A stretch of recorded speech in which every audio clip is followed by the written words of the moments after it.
মসজিদের পবিত্রতা রক্ষা করা একজন মুমিনের দায়িত্ব।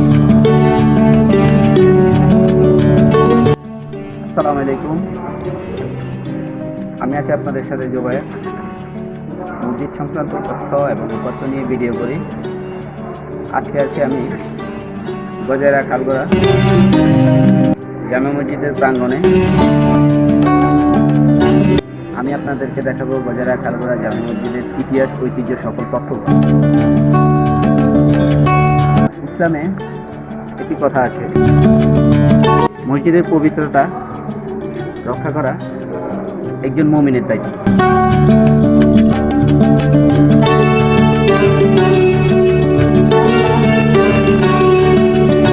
মতলব হাওলাদার নামক একজন আল্লাহর বান্দা প্রথম এই মসজিদটি অবদার জায়গার উপর স্থাপিত করেছেন।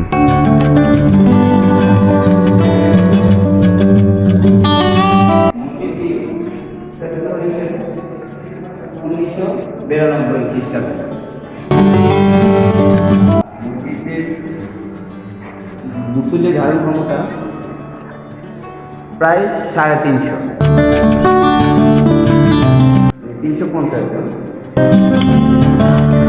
মসজিদের অবস্থান পশ্চিম চরমের 4 নং ওয়ার্ড গজারিয়া খালগড়া।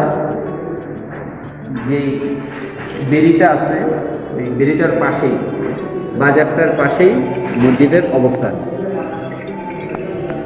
মসজিদটি মূলত সরকারি জায়গার উপর স্থাপিত হয়েছে। অবদা সম্পত্তির উপরে মসজিদটি অবস্থিত। মসজিদের আয় ব্যয় সকল কিছু সমান গ্রহণ করে। মসজিদের বৈদ্যুতিক খরচ, মসজিদটির বৈদ্যুতিক খরচ প্রচুর পরিমাণ আছে বলে মসজিদের ইমাম সাহেব অবজেকশন দিয়েছেন। পল্লী বিদ্যুতের হস্তক্ষেপ একান্তই প্রয়োজন। পল্লী বিদ্যুৎ যদি তাদেরকে এই সমস্যাটির সমাধান দিতে পারে তাহলে মসজিদের আর্থিক কিছুটা হলেও উপকার হবে।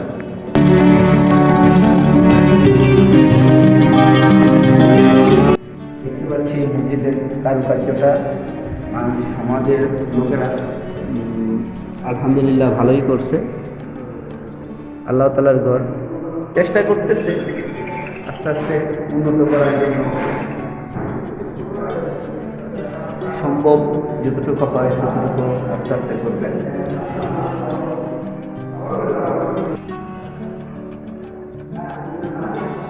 আসসালামু আলাইকুম, আমি আছি আপনাদের সাথে জুবায়ের। আজ যাচ্ছি, আবারও দেখা হবে অন্য কোনো মসজিদের ইতিহাস, ঐতিহ্য, সকল তথ্য উপাত্ত নিয়ে। আমি থাকবো আপনাদের সাথে জুবায়ের। মজকেও জুবায়ের। ইউটিউবে সাবস্ক্রাইব করুন, ফেসবুকে ফলো করুন এবং শেয়ার করুন। আপনার শেয়ারের মাধ্যমে আমার ভিডিওটা অন্য কারো কাছে পৌঁছাবে। হয়তোবা বাংলাদেশের প্রধানমন্ত্রী যে আছে তার কাছে পৌঁছাবে। ধন্যবাদ আপনাদেরকে আমার সাথে থাকার জন্য। আসসালামু আলাইকুম।